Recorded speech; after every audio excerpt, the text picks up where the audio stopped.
Charlieho Klausera na tomto kanále pokrývam už nejakú dobu.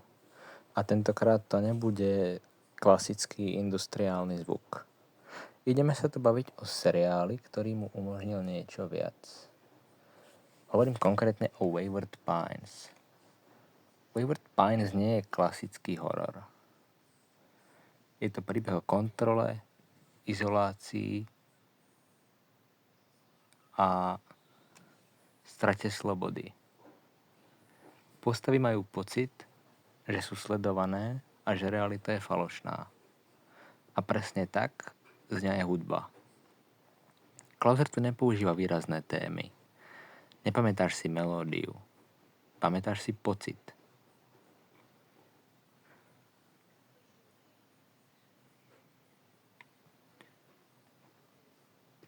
A táto hudba robí to, že ťa neupokojí, nevysvetlí, len zvyšuje práve nepokoj.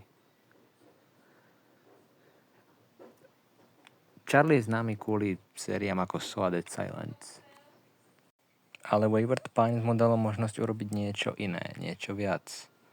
Nie horor plný pascí, ale existencionálny horor.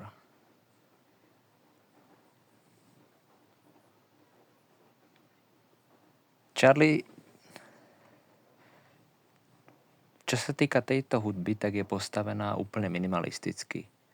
Veľa nízkych frekvencií, pomaly sa opakujúce pulzy, zvuky, ktoré znejú skôr ako stroj, než nástroj. Často ani nevieš, kedy sa hudba začína a kedy končí.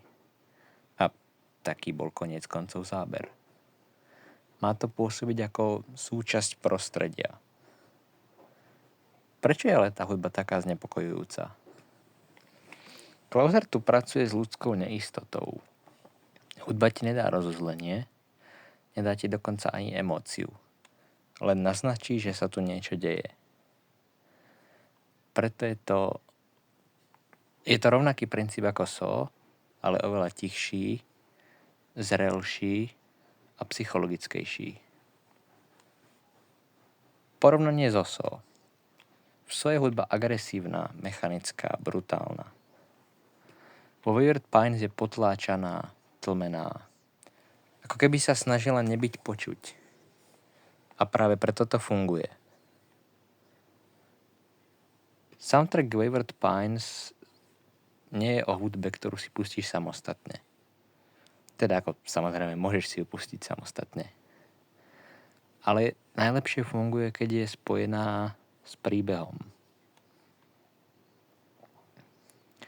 A práve tým Klauser dokazuje, že vie pracovať so strachom na úplne inej úrovni. Nie krikom, ale tichom.